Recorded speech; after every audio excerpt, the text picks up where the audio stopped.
28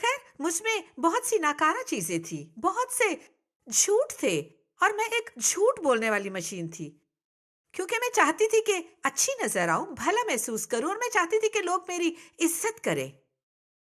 اور ایک دن ایک مناد کے ذریعے خدا نے مجھ میں مقدس یسایہ کی طرح کام کیا۔ وہ شخص مذبح پر آیا اور منادی کی کہ ابلیس سب جھوٹوں کا باپ ہے۔ اس دن ایک نومولود مسیحی ہوتے ہوئے مجھے احساس ہوا کہ میرا دل و دماغ میں اپنے متعلق اور دوسروں کے متعلق کتنے جھوٹ بھرے ہوئے ہیں، اور خدا نے میرے لبوں کو پاک کیا، اس نے مجھے صاف کیا، اور اس روز میرا روحانی زہر نکلا۔ اور مجھے یقین ہے کہ میری طرح آپ کو بھی تجربہ ہوا ہوگا۔ دن کے خاتمے پر آپ کو احساس ہوا ہوگا کہ جس دن آپ ناکام ہوئے اس دن خدا کو ناکام کیا۔ آپ اپنی بیوی کو کچھ کہتے ہیں، یا اپنے خاوند کو کچھ کہتے ہیں، یا کسی پر سپر مارکیٹ میں جھنجھلاتے ہیں، آپ سے کچھ غلط ہوتا ہے، اور دشمن آپ کو کہتا ہے کہ تم کبھی نہیں بدل سکتے یا کبھی نہ بدلو گے، کبھی بھی نہ بدلو گے۔ وہ مجھ سے یہ جھوٹ بولتا رہا اور میں طویل عرصے تک سنتی رہی۔ وہ کہتا خود کو دیکھو، اور آپ دیکھتے ہوئے محسوس کرتے ہیں اور اپنے آپ سے کہتے ہیں کہ مجھ میں کیا برائی ہے، کیا میں کبھی بدلوں گا، کیا میں کبھی ترقی کروں گا؟ لیکن میرے پاس آپ کے لیے خوشخبری ہے، کیونکہ جس لمحے آپ یہ کہتے ہیں آپ کو اپنے گناہوں کی آگاہی ملتی ہے، آپ کو اپنی ناکامیوں کی آگاہی ملتی ہے، اور جس گھڑی آپ رک کر یہ پوچھتے ہیں کیا میں کبھی ترقی کروں گا، اور کہتے ہیں کہ اے خداوند میری مدد کر، مجھے صاف کر، خالص بنا، مجھے دھو، میرے لبوں کو چھو جیسے تو نے مقدس یسایہ کو چھوا تھا۔ اور بیشتر اوقات خدا ہمیں نشانات اور وارننگ دیتا ہے، اور کیونکہ ہم اپنے آرام دہ زون میں رہنا پسند کرتے ہیں، ہم ان نشانات کے متعلق کچھ نہیں کرتے۔ پہلے سیموئیل میں ایلی اور اس کے خاندان کے ساتھ ہوا۔ مقدس سیموئیل نے خداوند کو کہتے سنا، خداوند نے کہا سیموئیل سیموئیل، اس نے جواب دیا کہ فرما، تیرا بندہ سنتا ہے۔ آپ کو پتا ہے کہ ایک دن میں فیس بک پر اپنے دستخط کے ساتھ لکھا تھا کہ خدا فرما رہا ہے میں سنتی ہوں، کیا آپ سن رہے ہیں؟ نشانات پڑھ رہے ہیں جو میں آپ کو بھیج رہی ہوں؟ کیا آپ اپنی زندگی میں رونما ہونے والے واقعات سے آگاہ ہیں؟ لیکن شاید آپ گو گو گو ٹو ٹو ٹو اس طرح والے موڈ میں ہوں، اور آپ اسی طرح زندگی گزار رہے ہیں، لیکن خدا آپ کو نشانات بھیج رہا ہے، وہ آپ کو بتانے کی کوشش کر رہا ہے۔ کیا آپ اس سے چوک تو نہیں رہے جو وہ بتانے کی کوشش کر رہا ہے؟ اور ادھر ہم اس چھوٹے بچے کو دیکھتے ہیں کہ وہ کہتا ہے کہ اے خداوند فرما، تیرا بندہ سنتا ہے، تیرا بندہ سنتا ہے، فرما اور مجھے بتا۔ اور پھر خدا اسے بتاتا ہے کہ وہ ایلی کے گھرانے سے کیا کرنے کو ہے۔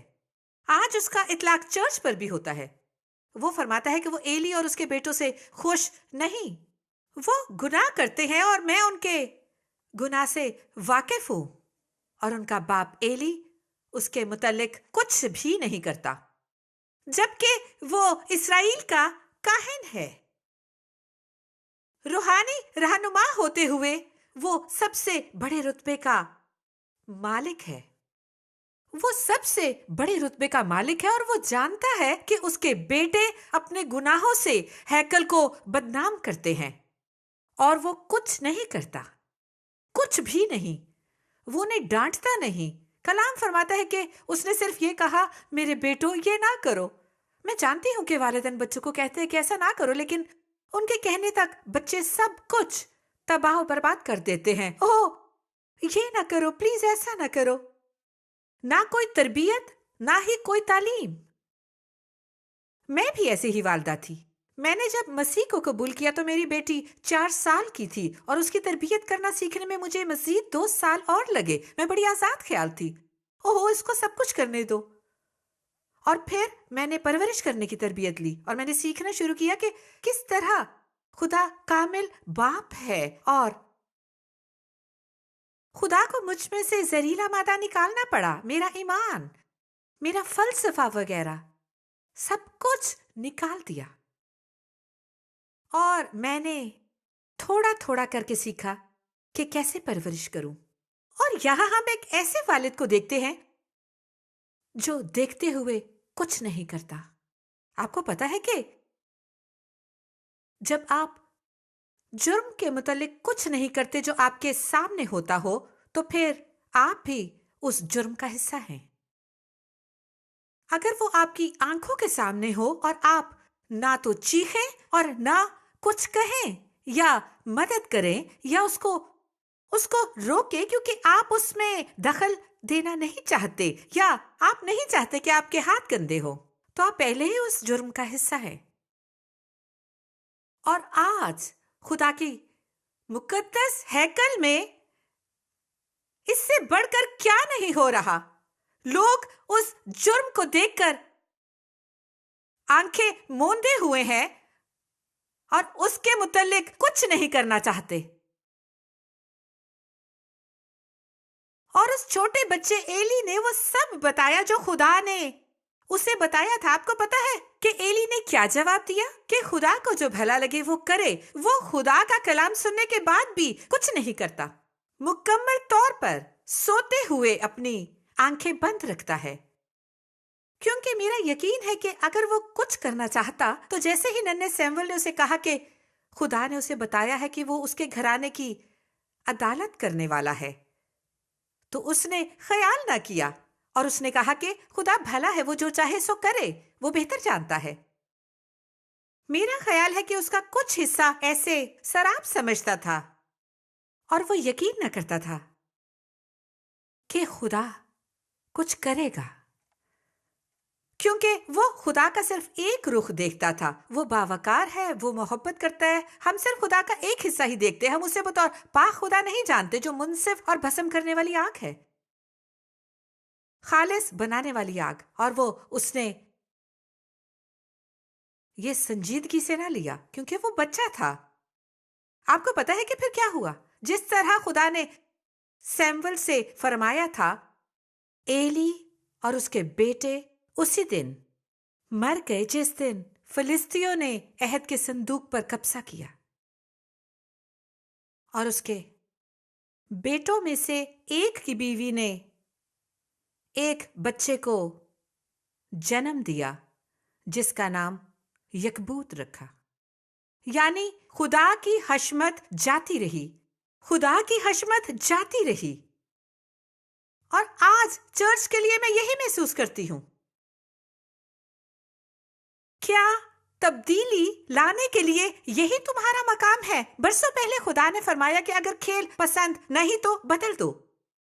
اور میں مضحکہ خیز لوگوں کو جانتی ہوں جو مجھے اچھی طرح جانتے ہیں کہ میں بھی مذاق پسند کرتی ہوں، اور در حقیقت میں کہتی ہوں کہ میں ہمیشہ کمیڈین بننا چاہتی تھی اور خدا نے مجھے ٹی وی پر مبشر بنا دیا.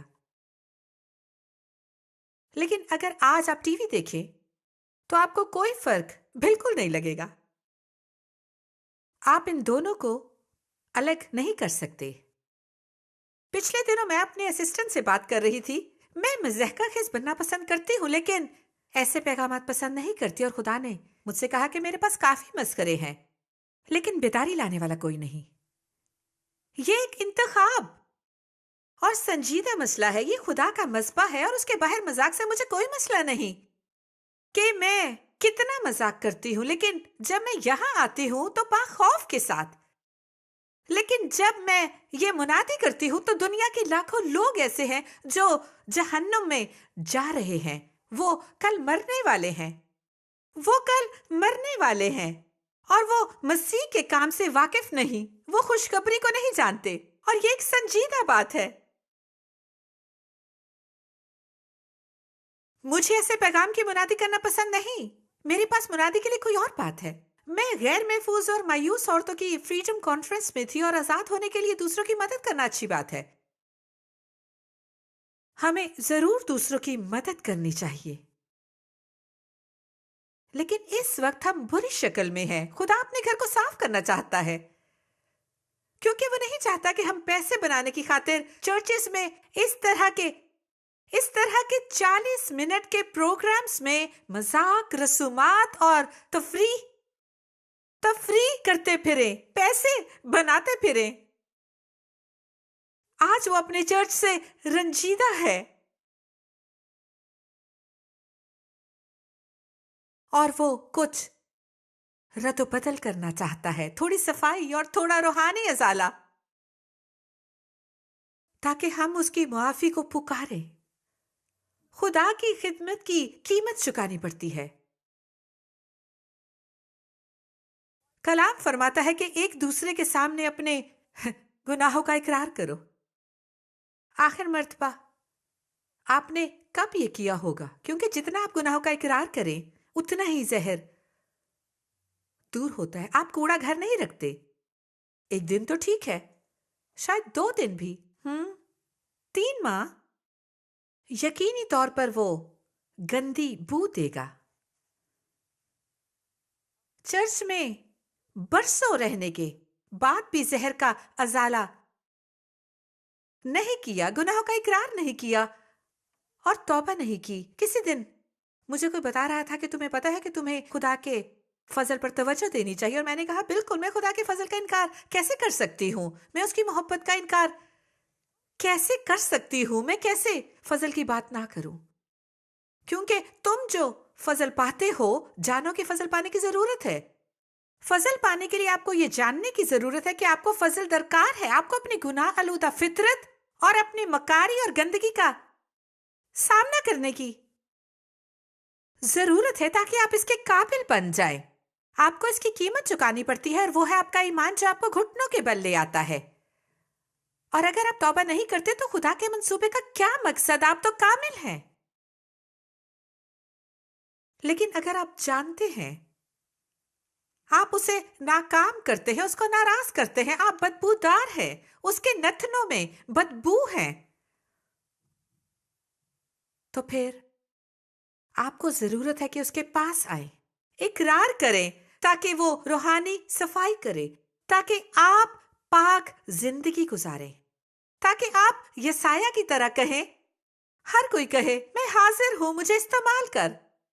لیکن یہ کہنے سے پہلے میں حاضر ہوں، مجھے استعمال کر، اس نے کہا مجھ پر افسوس کہ میرے ہونٹ ناپاک ہیں اور میں نجس لب لوگوں میں بستا ہوں. یہ کہنے سے پہلے میں حاضر ہوں، مجھے بھیج. اس نے کہا مجھے معاف کر، اور خدا کی حضوری نے ایسا کر دیا. کسی نے بزبا سے نہ پکارا، اس نے پاک حضوری دیکھی، اسے پاک حضوری کا تجربہ ہوا، اور وہ اپنی مکاری کے روبرو ہوا اور اپنے گناہ سے توبہ کی. اور جس لمحے فضل ہوا اسی لمحے اس کے لیے امید تھی. ایک دن کسی نے مجھ سے کہا اوہ یہ تو بہت ڈراؤنا پیغام ہے، ہم کیا کریں گے؟ یہ تو مجرم ٹھہرانے والا پیغام ہے. ہاں، یہ مغروروں اور متکبروں کے لیے مجرم ٹھہرانے والا پیغام ہے، حلیم اور فروتنوں کے لیے ملزم ٹھہرانے والا، اور امید رکھنے والوں کے لیے وارننگ کا پیغام ہے. اس نے مجھ سے پوچھا کیا ہمارے لیے کوئی امید ہے؟ میں نے کہا ہاں بھائی، امید توبہ سے پیدا ہوتی ہے. اگر تم اپنے گناہوں سے توبہ اور اس کا اقرار کرو تو بڑی امید ہے. لیکن وہ شخص یہ نہیں چاہتا تھا. اس کا غرور، اس کا تکبر اور اس کی خود پرستی بہت زیادہ تھی. وہ کسی چیز کا اقرار کرنا نہیں چاہتا تھا. وہ کامل تھا. خدایا ہماری مدد کر، اے خدا ہماری مدد کر. آپ کا جواب خدا کو بتائے گا کہ آپ اس کے ساتھ کہاں ہیں اور آپ اس کے ساتھ کہاں ہونا چاہتے ہیں.